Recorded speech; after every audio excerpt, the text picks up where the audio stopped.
Christ est mort pour nous. À bien plus forte raison, maintenant que nous sommes justifiés par son sang, serons-nous sauvés par lui de la colère. Car si lorsque nous étions ennemis, nous avons été réconciliés avec Dieu par la mort de son Fils, à bien plus forte raison, étant réconciliés, serons-nous sauvés par sa vie. Plus encore, nous nous glorifions en Dieu par notre Seigneur Jésus-Christ, par qui maintenant nous avons obtenu la réconciliation. Alléluia. La réconciliation. Est-ce que tu aimes Dieu? Est-ce que nous aimons Dieu? Vraiment, sincèrement. Et est-ce que tu as compris à quel point Dieu, il t'aime? Est-ce que vraiment tu as compris ça? Est-ce que vraiment chacun de nous, en tant qu'enfant de Dieu, nous avons compris à quel point Dieu nous aime? Parce qu'il est question ici de la manifestation de l'amour de Dieu. Mais de la manifestation de l'amour de Dieu pour des gens qui haïssaient Dieu.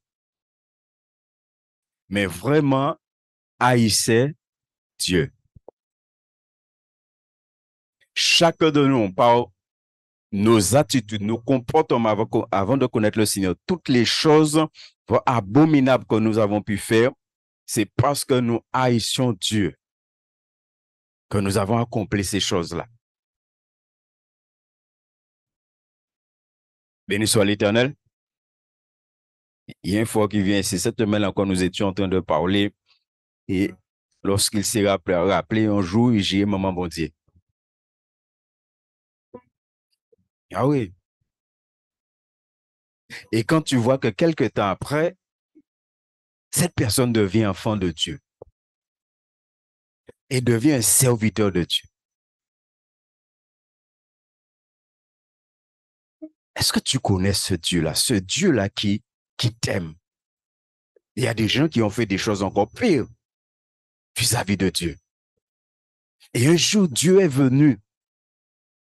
L'apôtre Paul a fait pire. Il a fait pire et c'est pourquoi c'est un homme, jusqu'à sa mort, il s'est toujours souvenu de ce qu'il était. Un blasphémateur, un persécuteur. Il s'est toujours souvenu de ce qu'il était. Et parce qu'il aimait Dieu, c'est ce qui le motivait à servir Dieu. À vraiment servir Dieu. Et à aimer Dieu en retour. Donc, il le dit, car lorsque nous étions encore sans force, Christ au temps marqué est mort pour des impies. Pour des impies. Ce qui veut dire que Dieu considère que toi et moi, nous étions des... Est-ce que tu sais ce que ça veut dire être un impie?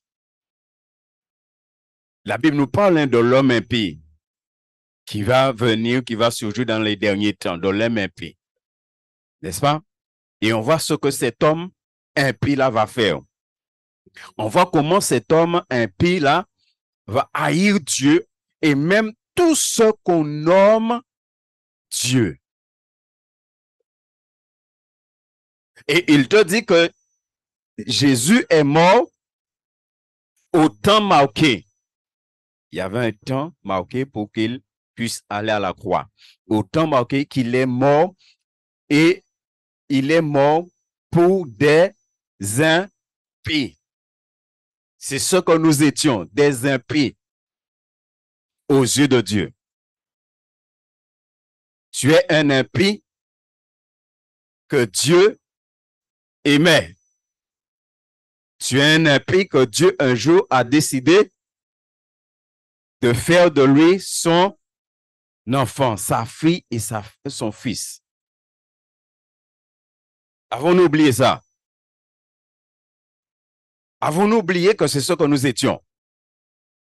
Lorsque manifestation de l'amour de Dieu, un jour, nous a touchés.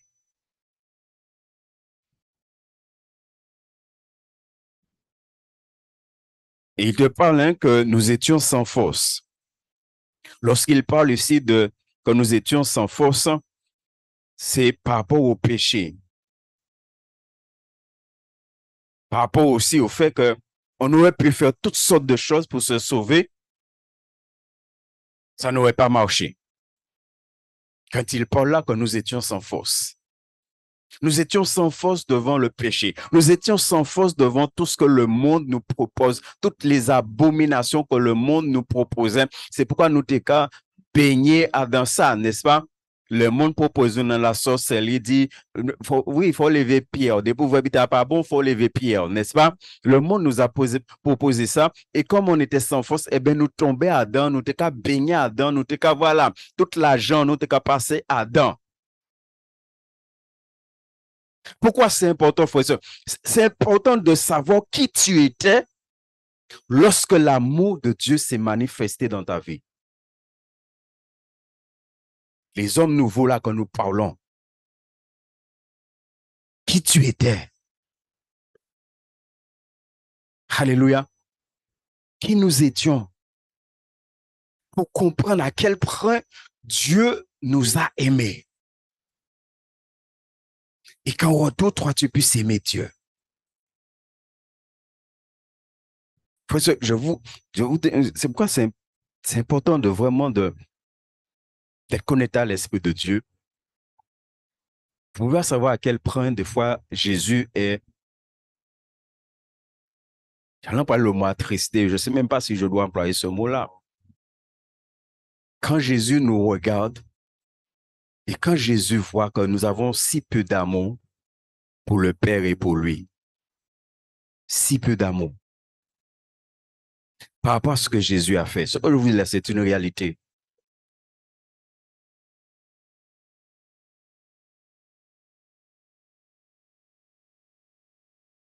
Est-ce que nous avons compris à quel point il nous aime? Il est mort au temps marqué pour des impies. Donc nous avons compris l'immensité, la grandeur de l'amour de Dieu pour l'homme. La grandeur du sacrifice de Jésus-Christ pour l'homme. Jésus n'a pas été à la croix pour des gens de bien. Il a été à la croix pour des malfaiteurs. Il a été à la croix pour des sorciers. Il a été à la croix pour des gens comme Saddam Hussein, comme Hitler. C'est pour de telles personnes qu'il a été à la croix. Et maintenant, lorsque ces personnes-là ont rencontré celui qui a été à la croix pour eux, comment en retour ces personnes aiment Jésus? Mais aiment vraiment Jésus. Alléluia. Et c'est pourquoi au verset 7, il est dit, à peine mourrait-on pour un juste. À peine mourrait-on pour un juste. Je me pose une question. Combien de personnes ici ce soir est prêt d'accepter de mourir pour un juste? Hein? Pour quelqu'un qui est juste. Est-ce que tu es prêt à mourir pour quelqu'un qui est juste? Il y aura bon monde dans la rue là, ça va pas connaître les liens blancs ni en noir. Il y aura de oui, c'est mon ça sont bon monde. Mais faut mort pour sauver. Hein? Parce que sont bon monde. Sont monde qui est juste. Est-ce que tu vas accepter? Ou pas connaître les liens blancs ni en noir qu'on nous a dit. Est-ce que tu vas accepter? Et pourtant, c'est quelqu'un qui est bon, qui est bien, qui est juste. Hein? Ça, c'est ton regard de moi personnellement, on ne pas connaître Messie, on ne pas connaître madame. Hein? Est-ce pas ni famille? N'est-ce pas? Ou est-ce qu'il n'y a pas ni famille? Pourquoi c'est moi qui vais chercher? Est-ce qu'il n'y a pas ni famille? Chercher famille.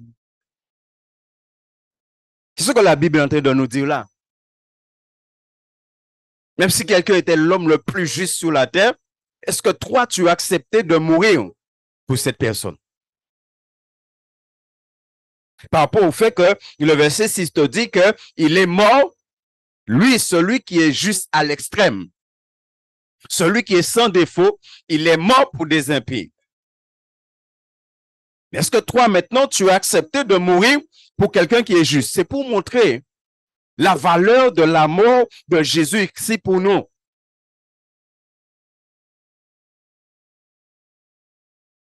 Bien aimé, est-ce que nous comprenons? À peine mourrait-on pour un juste. Quelqu'un peut-être aurait le courage de mourir pour un homme qui est bon. Est-ce que tu aurais le courage de mourir pour quelqu'un qui est bon?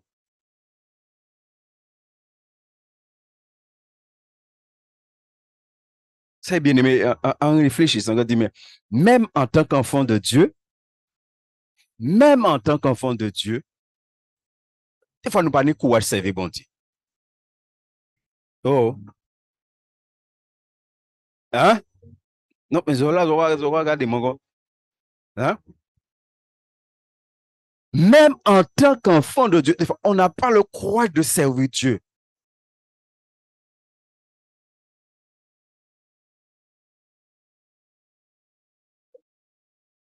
Quand je vous dis, des fois, quand on dit à Jésus, je t'aime là, il faut réfléchir à deux fois, hein, parce qu'il connaît chacun de nous.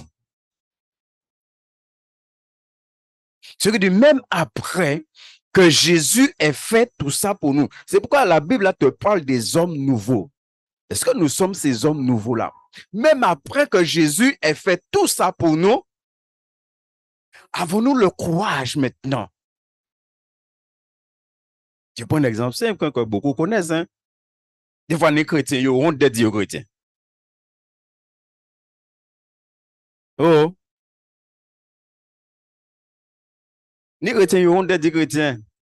En tout moi, l'en converti, moi, on est sans passer par là. L'en converti, en tout cas, chire poche, pantalon, moi, je mettre Bible à faire, pas vraiment passer la Bible. L'en tout cas, à l'église dimanche. Oui, en tout cas, il y a un bal là parce que la Bible est trop grand. Moi, je suis fouillé dedans. Moi, à l'église. Et comment tu as prié là, non, jour, l'Esprit de Dieu parlait, ben, moi, il dit, moi, c'est beaucoup. Et arrêté avec ça. C'est important de prier. On dit, n'est pas de laisser faire, il a laissé faire bien. Et puis, on joue, on lui dit, c'est beaucoup. Oui, même là, des fois, on n'a pas le courage d'affirmer qu'on est enfant de Dieu. Alors que tu es un impie pour lequel il a été à la croix. Tu es un impie pour lequel il a souffert. Des fois, nous ne voulons pas souffrir par Jésus. Hein? Et comme nous ne voulons pas souffrir, nous ne pouvons pas engager nous trop avec Jésus. Parce qu'elle ne veut pas souffrir.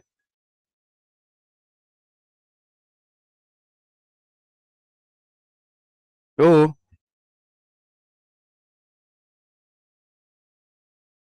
est-ce qu'on aime le Seigneur? Est-ce qu'on aime celui qui a été crucifié pour des impies?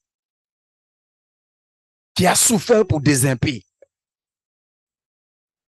Pour des gens qui le haïssaient, pour des gens qui le méprisaient, pour des gens qui l'insultaient. Qu'aujourd'hui, il a donné une vie de gloire à ces personnes.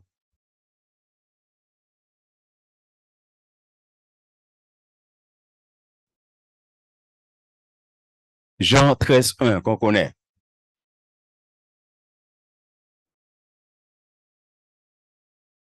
Donc, le sacrifice de Jésus, c'est pour des impies. Le sacrifice de Jésus, c'est pas pour des gens de bien.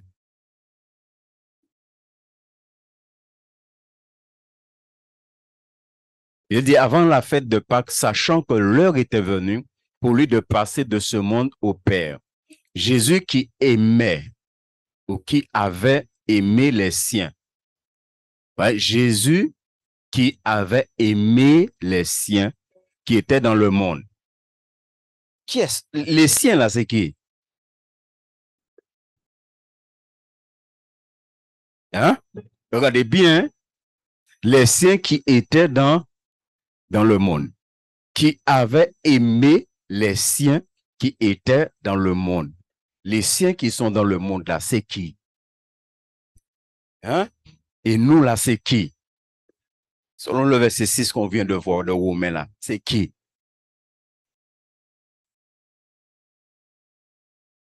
Même au moment là, qui n'était pas un ancien pays. Est-ce que tu comprends? Les siens là, c'est qui? Les siens là, c'est qui? Tu te rends compte que tu étais un impie et Jésus considérait que tu lui appartenais. C'est un impie qui m'appartient. Donc, il n'a pas de problème pour mourir pour cet impie-là. Et non seulement tu lui appartiens, mais c'est un impie qu'il aime. Et on nous dit, les aima jusqu'au bout. Il y a une autre version que je préfère. Il a mis le comble à son amour. Je préfère cette version-là. Il a mis, quand il dit les aima jusqu'au bout, le jusqu'au bout là, c'est il a mis le comble à son amour pour ces personnes-là, pour ces impies-là. Donc, comment après toi, impie qui a été sauvé, comment toi, impie, maintenant, tu mets aussi le comble de ton amour pour lui?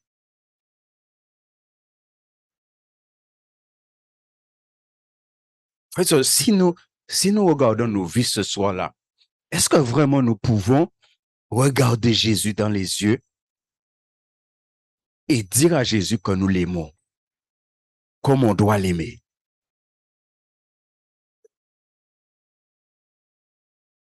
Est-ce qu'on peut le regarder dans les yeux et lui dire que nous l'aimons comme on doit l'aimer?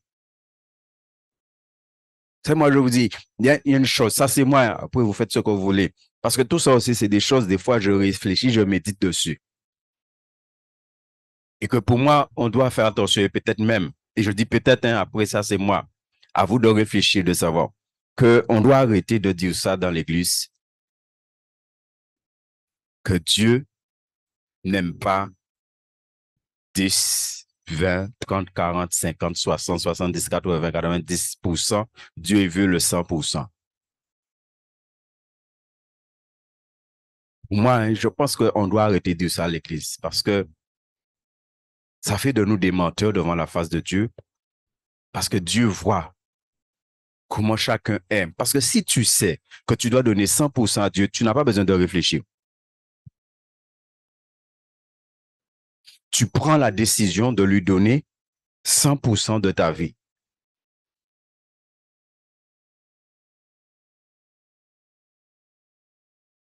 Est-ce que tu me comprends? Parce que maintenant, Dieu te voit et il t'entend dire ça. Il ne voit pas d'évolution. Parce que tu connais une vérité. Mais la vérité que tu connais là ne te sert à rien.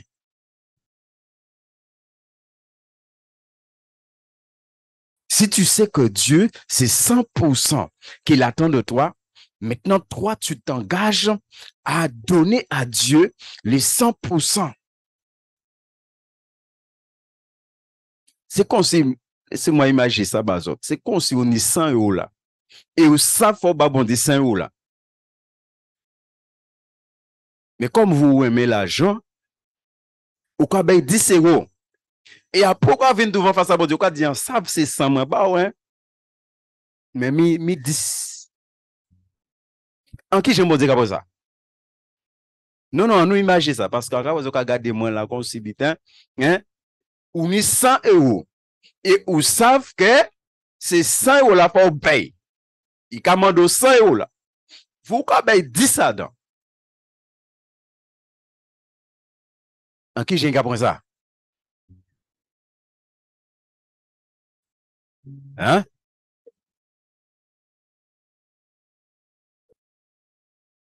Comment une personne croit que tu peux donner 100% à Dieu?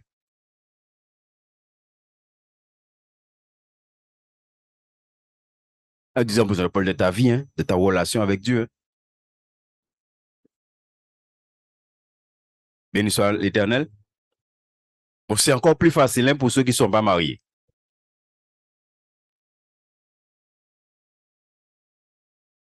Non, moi, j'aime rester selon ce que la Bible dit. Hein. La Bible dit quand tu es marié, c'est 50% pour le mari ou la femme et 50% pour Dieu. Vous avez déjà vu le verset? Est-ce que vous connaissez le verset? Vous avez la gaga de mon une étude biblique. Hein? Je ne vais pas les Bibles autres. Vous connaissez le verset? C'est pareil aussi, il y a un verset qui dit quand tu es marié, eh ben, tu t'intéresses aux choses du monde pour plaire à ton mari et pour plaire à ta femme. Vous avez vu le verset? Pas moi écrit Bible, hein? C'est pourquoi l'apôtre Paul a dit, vaut mieux rester comme moi. Parce que là, quand tu es comme Paul, tu n'as pas de problème à donner 100% à Dieu. Oh, mais quand tu es marié, c'est un peu plus difficile. Moi, j'ai déjà dit, à un certain âge, là, on va arriver là, pas penser à marier encore, servir bon Dieu à 100%. Oh, certains seuls. Oh, non, non, bah, arrêtez avec ça parce que je sais que ça déplace certains, on va dire ça. On te dit 100 fois la nuit, on dit, mais s'il vient, on dit noir. Alors, bah, arrêtez avec ça. Béni soit l'éternel. Mais normalement, quand on est célibataire, c'est plus facile. N'est-ce pas? Pour ceux qui sont mariés là, oui ou non? Oui, lorsque célibataire, on madame Kapondeta ou pas monsieur Kapondeta. Hein? Oh,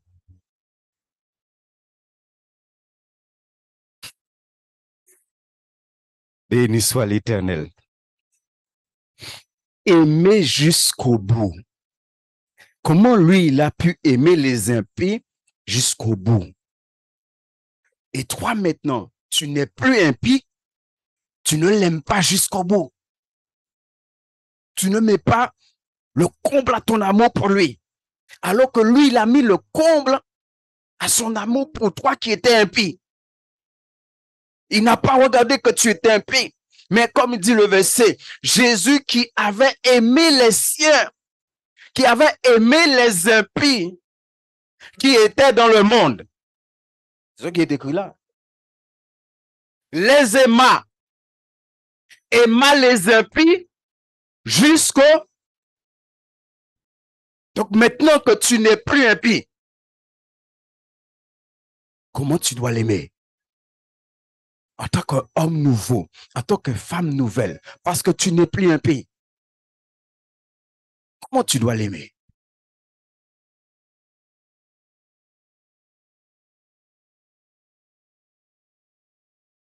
Mais en ceci, verset 8.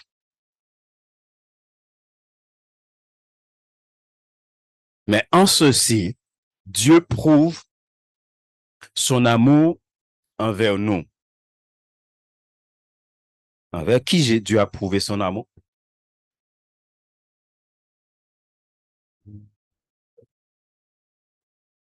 Remarquez bien, il a été question que nous étions sans force. Deuxièmement, que nous étions des impies. Et troisièmement aussi, nous étions des pécheurs. Parce qu'il dit, mais en ceci, Dieu prouve son amour envers nous lorsque nous étions encore pécheurs.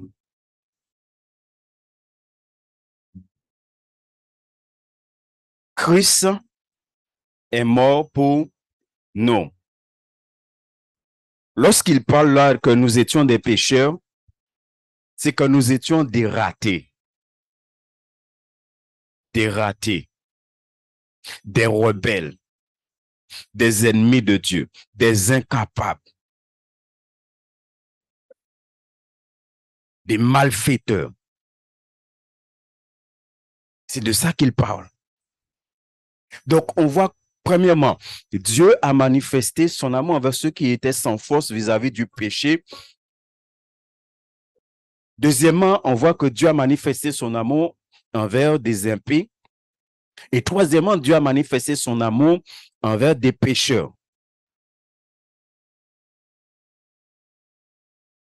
Est-ce que ce soir, tu te rends compte vraiment à quel point Dieu il t'aime?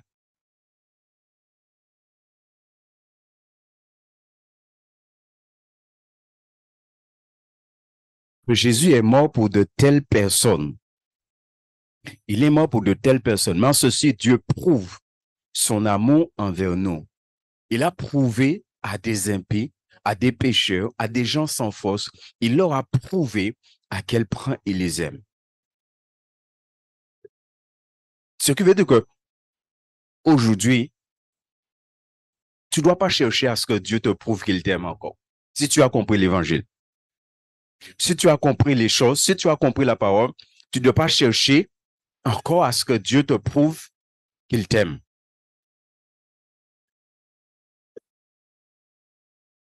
Tu vois, des fois, parce qu'on est humain, des fois on se sent tellement mal, on se sent tellement, dit Seigneur, fais-moi ressentir ton amour pour moi.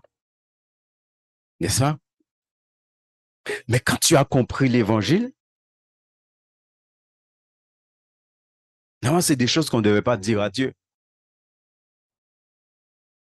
Des fois même, on doute. Parce qu'on vit des choses difficiles, on doute même de l'amour de Dieu. Il y a des chrétiens qui sont malades et qui pourraient, mais pourquoi? Pourquoi Dieu ne me guérit pas? Pourquoi? Mais si Dieu m'aime, pourquoi? Il y a telle situation, mais pourquoi, Seigneur? Pourquoi? Mais si tu m'aimes vraiment, Seigneur, mais pourquoi? Pourquoi tu as permis telle chose si tu m'aimes? Pourquoi? On a beaucoup de pourquoi.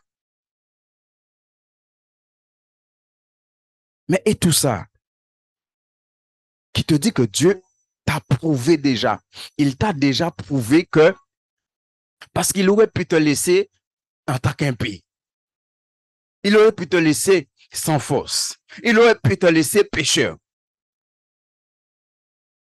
Mais il t'a prouvé à quel point il t'aime, il t'a enlevé dans ces choses-là. Toi, tu viens encore avec des pourquoi.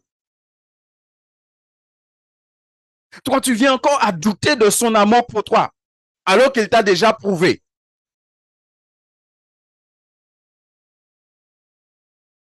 C'est pourquoi des fois, le Seigneur, je dis entre guillemets, le Seigneur, il est triste.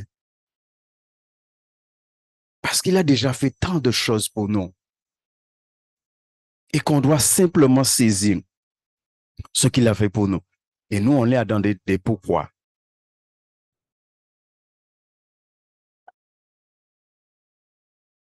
Lorsqu'il est dit que Dieu a prouvé son amour envers nous, c'est qu'il a démontré. Il a démontré son propre amour, son unique amour. Ça, c'est Jean 3,16 qu'on connaît, hein, qu'il a donné son fils. En donnant son fils unique, c'est qu'il a donné à l'homme son unique amour, son propre amour. Vous savez, Jésus est l'amour de Dieu qui nous a été donné. C'est pourquoi il te dit, Dieu a tant aimé le monde qu'il a donné. Jésus, c'est son amour qu'il nous a donné. Son unique amour, son propre amour.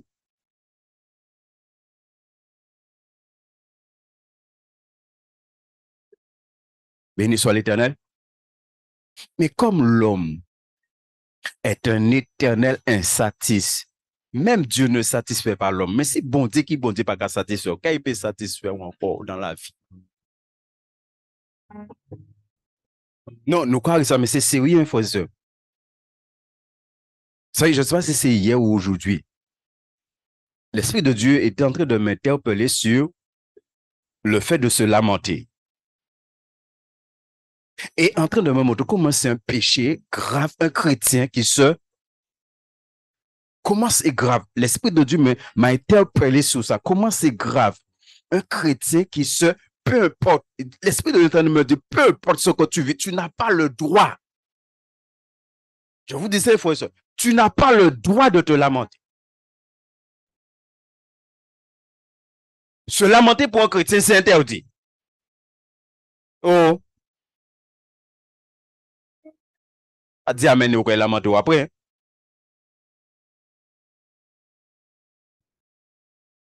Mais je vous dis, l'Esprit de Dieu m'a interpellé sur ça. Vous vous rendez compte que même Dieu ne satisfait un homme avec un grand H. Mais si bon Dieu qui bon Dieu pas qu'à satisfaire, qu'il peut satisfaire dans la vie? Répondez-moi.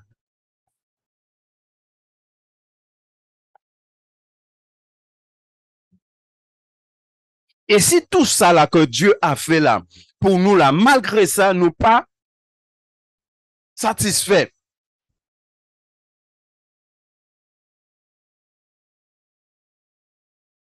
Les gars, revenez encore tout à l'heure là, mais vous ne même pas revenir sur ça. L'Esprit de Dieu rend moi sage. Béni soit l'Éternel.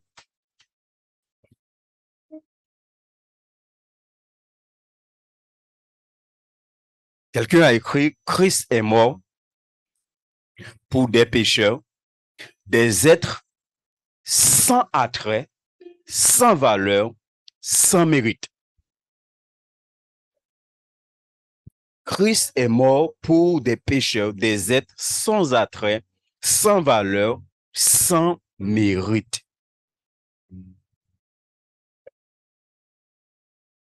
C'est pour ces personnes-là qu'il est mort. Et c'est pourquoi quand tu donnes ta vie à Christ maintenant, tu deviens quelqu'un d'extraordinaire. Tu deviens la gloire de Dieu. Ces impies que nous étions, Dieu nous a choisis maintenant pour que ces impies deviennent la gloire de Dieu. Pas seulement manifester la gloire de Dieu, mais être la gloire de Dieu. Et tout ça aussi, le Saint-Esprit qui est dans mon esprit va faire en sorte que je devienne la gloire de Dieu, que je sois la gloire de Dieu. Parce que le Saint-Esprit, c'est la gloire de Dieu. Et maintenant, tu vas mener une vie de gloire sur la terre.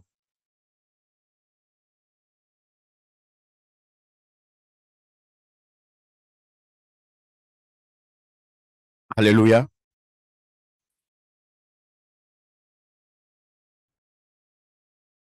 Versets 9 à 11.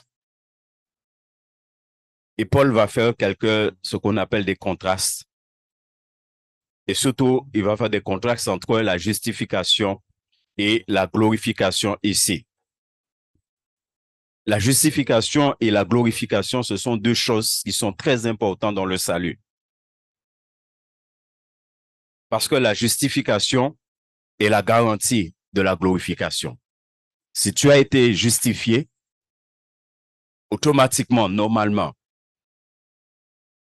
tu dois mener une vie de gloire. Parce que si tu as été justifié, tu as aussi été glorifié. Dieu te justifie dans la perspective de te glorifier. Ça, c'est au ciel, où nous serons pleinement glorifiés. C'est à cela que le salut nous amène. Il y a premièrement la justification et il y a deuxièmement la glorification. C'est pourquoi la Bible te dit que quand Christ reviendra, quand nous serons enlevés, au moment où nous serons enlevés, ce corps-là va disparaître et nous allons être revêtus d'un corps de gloire. La glorification. Nous allons être pleinement glorifiés. Et la Bible te dit que le corps que nous aurons au ciel, c'est le même que Jésus a maintenant. Alléluia. Et c'est la raison pour laquelle, frères et sœurs, que toi et moi, nous pourrons voir Dieu. Alléluia. Est-ce que vous savez que nous allons voir Dieu le Père?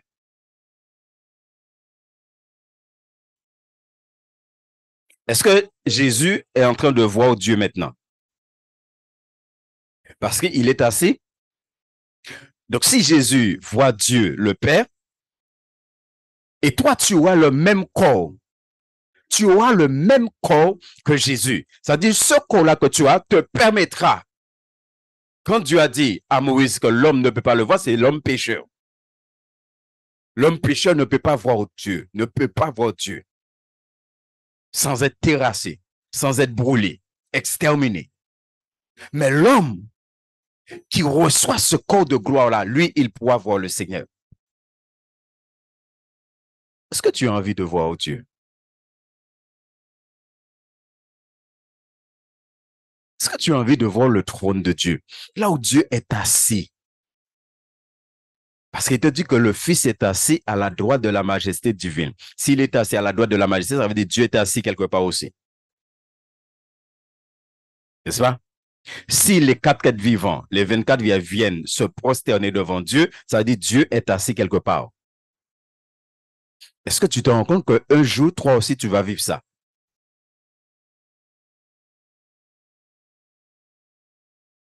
Mais fais-nous arrêter de faire bêtises. Oh,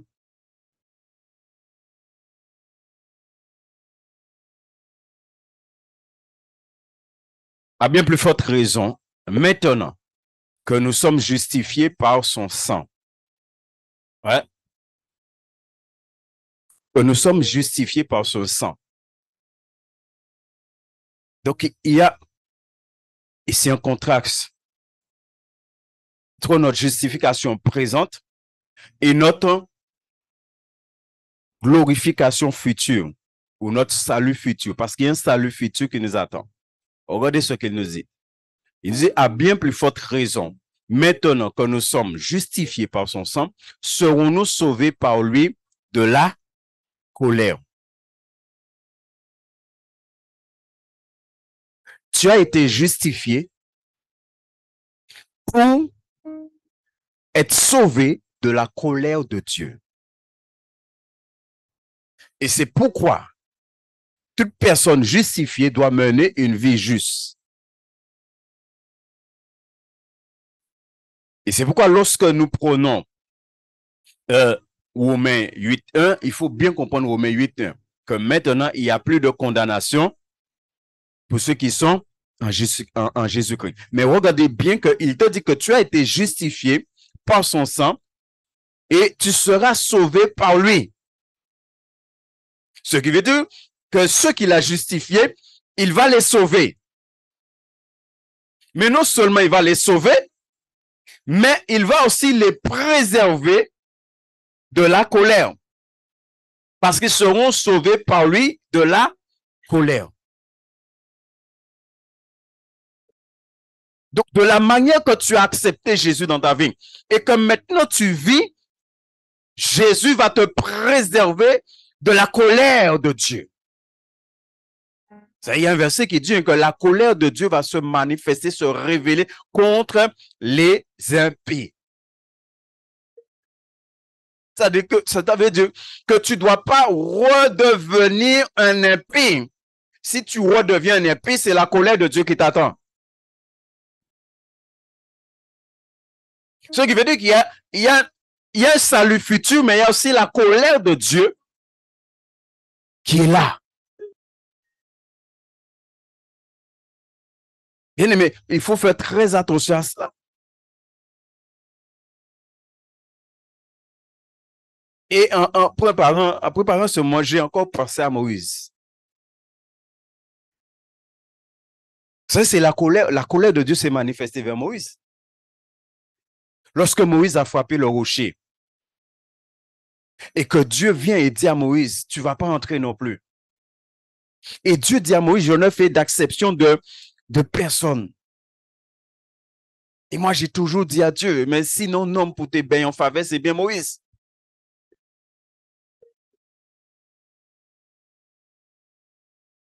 Parce que quand il te parle de la colère de Dieu, il te parle de la justice de Dieu. La colère de Dieu se manifeste contre le péché, contre le mal. Ça, c'est inévitable. C'est pourquoi un jour, ce monde que nous sommes là, ce monde-là connaîtra même pas la colère de Dieu, mais la fureur de Dieu. Ça, la colère de Dieu a commencé à se manifester. Les choses que nous voyons dans le monde là qui s'accélèrent là. Et je vous dis, la colère de Dieu a commencé aussi dans l'Église. Dieu est en colère contre son peuple. Dieu est en colère contre son peuple. Parce que son peuple a fait entrer le monde dans l'Église. Dieu est en colère contre son peuple. Même qui est nous là, nous qu'à chanter, nous qu'à danser. Nous l'Église, nous mettez bon ambiance boîte d'ennemis. Tout le monde qu'à souquer à yo. C'est moi, un jour, je regardais une église. Bon, bah, l'Esprit de Dieu, là. Et Dieu me dit, mais je vous ai jamais demandé tout ça pour me louer, pour m'adorer. Je vous ai jamais demandé tout ça. Ça veut dire, même ça, même c'est un péché dans beaucoup d'églises. Tout bita, j'ai de lumière. Et quand on l'a j'ai de lumière, même dans salle là. Et vers l'homme qui a baladé dans salle aussi pendant. Parce que pas ni lumière encore, c'est ténèbres. C'est des temps dans la lumière la lumière. Et vers l'homme qui a baladé. On va prendre moins au carré, bitin qui réel, hein. Si vous préférez attouchement, l'honneur ou l'attouchement.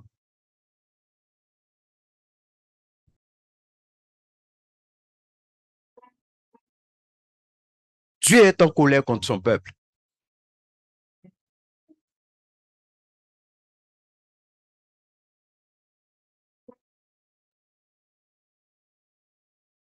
Si nous avons déjà été sauvés, quand il est question de la justification, nous avons été justifiés de la condamnation de Dieu. Parce que nous avons été justifiés, normalement aussi, nous devons être sauvés de la colère de Dieu. La justification t'amène à être sauvé. La justification, il y a un premier salut qui est que tu deviens enfant de Dieu. Mais la justification t'amène aussi à être sauvé de la colère future de Dieu. Ce qui veut dire que les justifiés, normalement, quand ils vont arriver au ciel, ils ne connaîtront pas la colère de Dieu. Les justifiés. Mais il faut que les justifiés vivent comme des personnes qui ont été justifiées. C'est pourquoi on ne peut pas redevenir des impies. Et je rappelle que les impies étaient des rebelles. On ne peut pas, un enfant de Dieu ne peut pas être à nouveau rebelle à Dieu.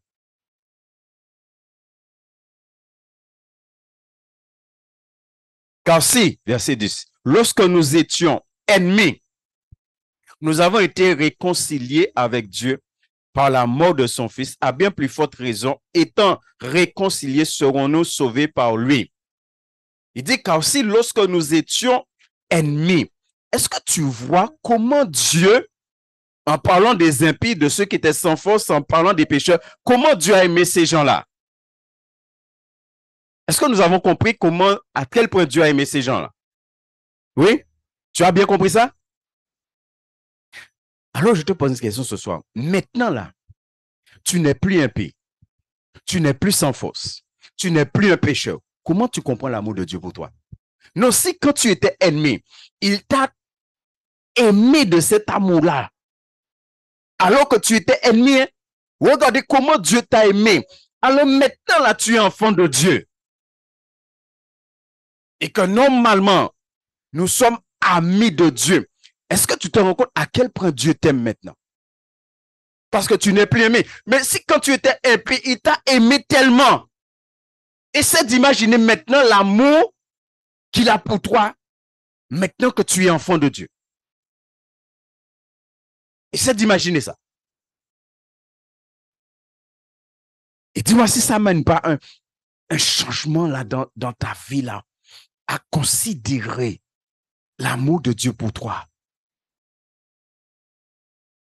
comme celui qui n'est plus impie, mais comme celui qui est enfant de Dieu, comme celui qui est serviteur de Dieu, comme celui qui est ami de Dieu. Est-ce que tu te rends compte à quel point, c'est ce qui nous est dit ici là, si nous étions ennemis, lorsque nous étions ennemis, l'amour de Dieu a fait que nous avons été réconciliés avec lui.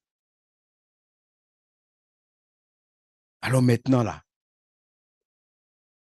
comment est cet amour-là pour toi? Comment tu vis cet amour-là?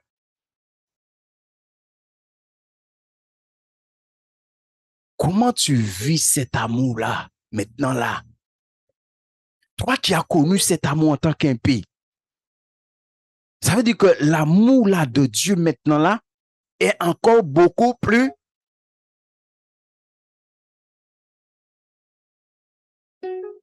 C'est là que quand nous revenons en arrière, lorsqu'il est dit que le Saint-Esprit répand l'amour de Dieu dans nos cœurs. Alors, il essaie d'imaginer que à un moment donné, le Saint-Esprit a répandu l'amour de Dieu dans le cœur d'un impie. Mais maintenant, tu n'es plus impie.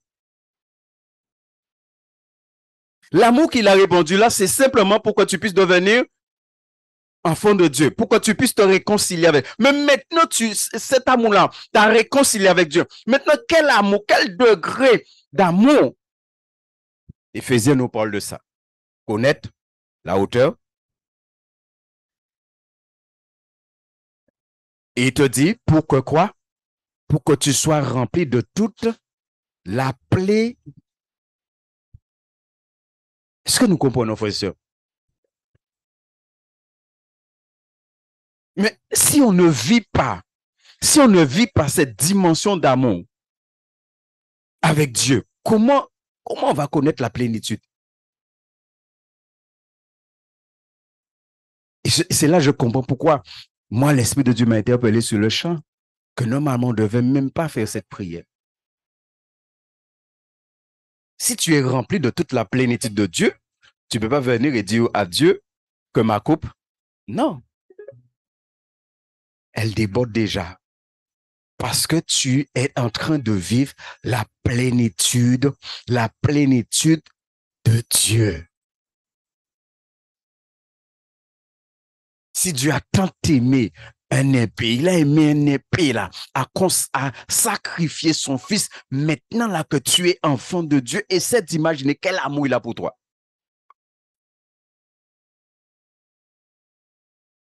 Est-ce que tu essaies d'imaginer ça?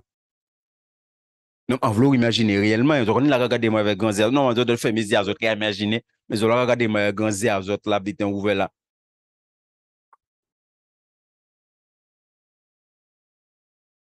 Non, là, ils disent autres ça là, donc à faire mes yeux là, et essayer d'imaginer là. Et pendant qu'on imagine là, ou qu'on senti ça va descendre sur, qu'on senti l'amour là, qu'on pénétrer encore plus. Il y a pourquoi mettre, vous béni bon Dieu. Et là, on rentre à casa là, ou qu'on rentre vers l'amour là, ça, il remplit, il déborde. C'est quoi des fois, nous débutons nous commander, même pas ça qu'on nous commande. Là, on dit Saint-Esprit, remplis-moi de quoi, de qui, putain. On dit Saint-Esprit, remplis-moi, comme c'est son bouteille de l'eau vide ou rempli de l'eau. Non, l'ordre du Saint-Esprit remplis-moi, c'est rempli d'amour, rempli de paix, rempli de tout ça qui est, rempli de sagesse, d'intelligence, de toute qualité, de puissance. C'est ça, quand tu demandes au Saint-Esprit de te remplir. Mais nous, quand dit Saint-Esprit remplis-moi, on se voit une bouteille de l'eau, quand on remplit l'autre bouteille de l'eau.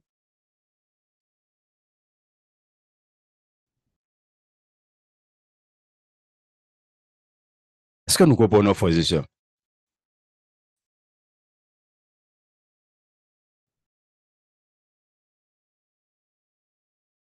Alors, si lorsque nous étions ennemis, nous avons été réconciliés avec Dieu par la mort de son Fils, à bien plus forte raison, étant réconciliés, nous serons sauvés par sa vie. Nous serons sauvés par sa vie. Colossiens nous parle de ça. Quand tu prends, on va juste lire Colossiens 3, 1 à 4.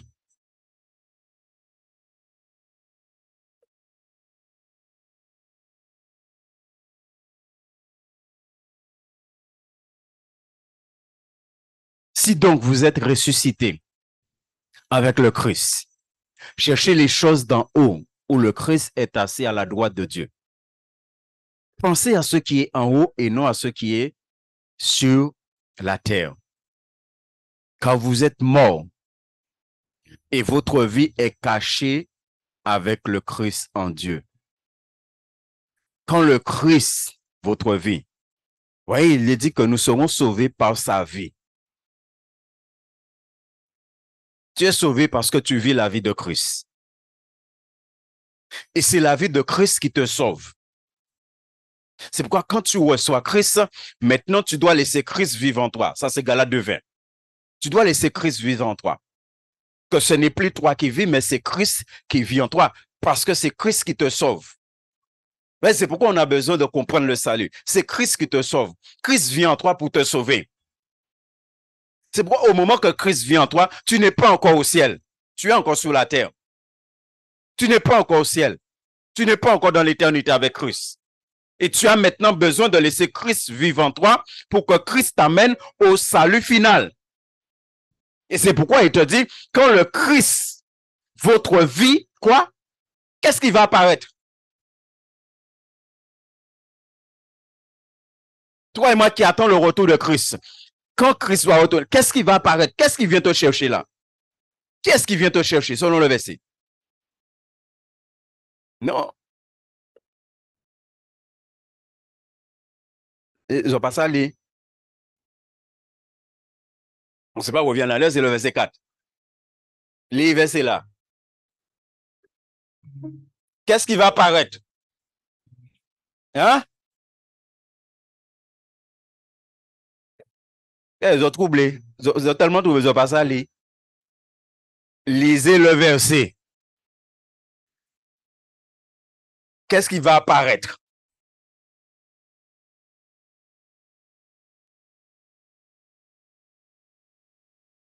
Selon le verset là, qu'est-ce qui va apparaître? Ou bien qu'est-ce qui va apparaître?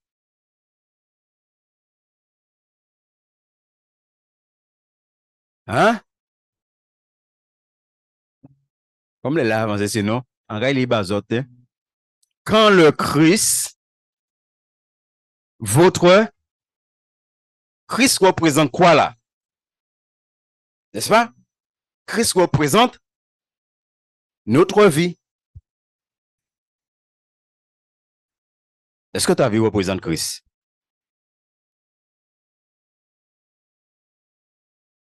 Est-ce que ta vie représente Christ?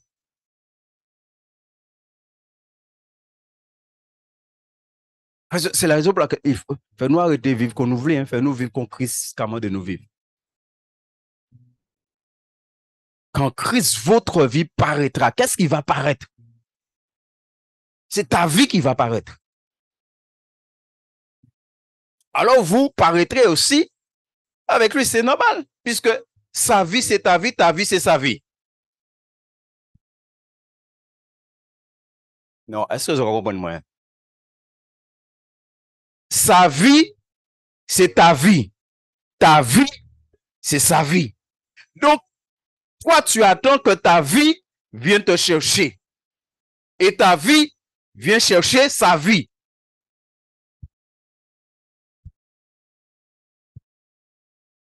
Est-ce que tu comprends ça? Je ne sais pas comprendre un résumé. Bon. Christ vient chercher des gens qui vivent comme lui.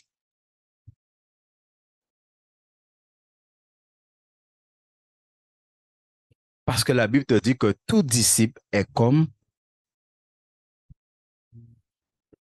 Donc nous devons être comme notre maître.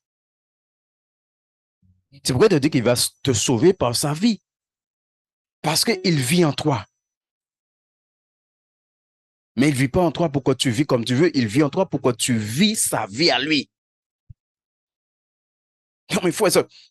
Christ a vécu la vie de qui? Jésus, il a vécu la vie de qui? Jean chapitre 1, verset 18, si vous connaissez. Nous avons contemplé. C'est le verset 14. Mais Jésus dit, celui qui m'a vu, a vu. Donc il vivait quelle vie?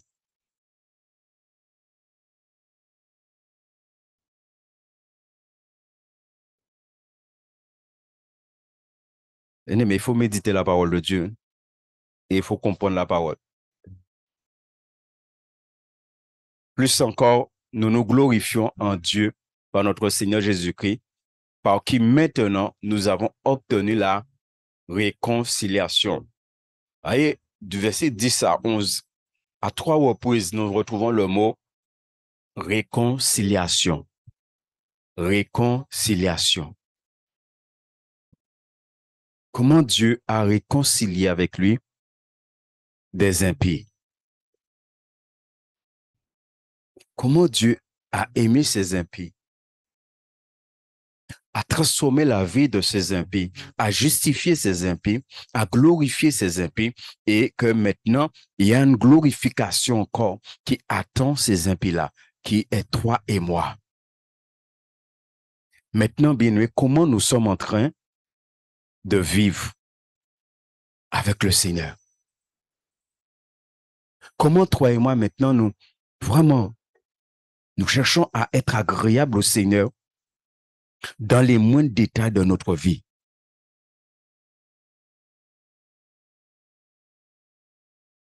Si nous avons compris à quel point Dieu nous aime,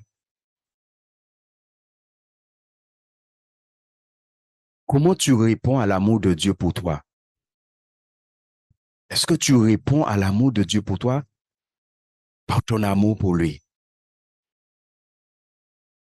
Et que tous les jours, tu démontres à Dieu que tu l'aimes, mais que tu l'aimes vraiment, sincèrement.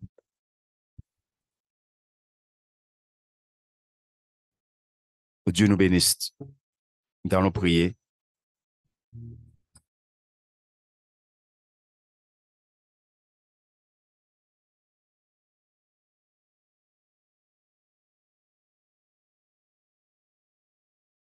Père, merci pour ta grâce, Seigneur.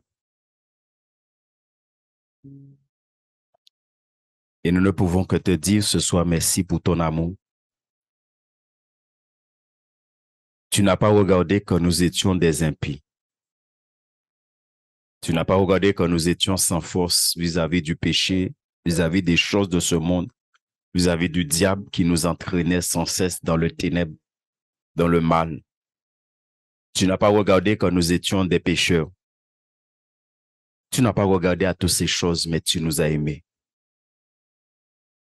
Et c'est pourquoi nous avons au sujet de te bénir ce soir, Père, à ordonner à nos âmes de bénir celui qui nous a aimés, d'un amour si grand, si merveilleux, d'un amour unique, et qui a envoyé son Fils à la croix pour simplement nous prouver qu'il nous aime. Seigneur, je ordonne à mon âme de te bénir maintenant, Père, parce que mon âme n'est plus dans les ténèbres, mais mon âme est dans ton admirable lumière, Seigneur. Je le crois du plus profond de mon être, de mon cœur, Père, que mon âme est dans ton admirable lumière, Père. Alléluia. Et c'est pourquoi j'ordonne à mon âme maintenant de te bénir, Père. Et que vraiment chaque âme qu'il y a dans ce lieu ce soir puisse bénir l'Éternel Dieu de ce que l'Éternel Dieu a fait pour nous. Combien l'Éternel Dieu nous a aimés, nous aime. Oh Dieu Tout-Puissant, oui Seigneur. Que nos âmes puissent te bénir, Père. Alléluia. Mais vraiment te bénir ce soir, Père, parce que tu nous fais comprendre. Tu nous fais comprendre à quel point tu nous aimes, Seigneur. Et comment nous devons t'aimer, Seigneur. Comment nous devons t'aimer, Seigneur. Oh Dieu Tout-Puissant. Oh Père, sois béni, Seigneur.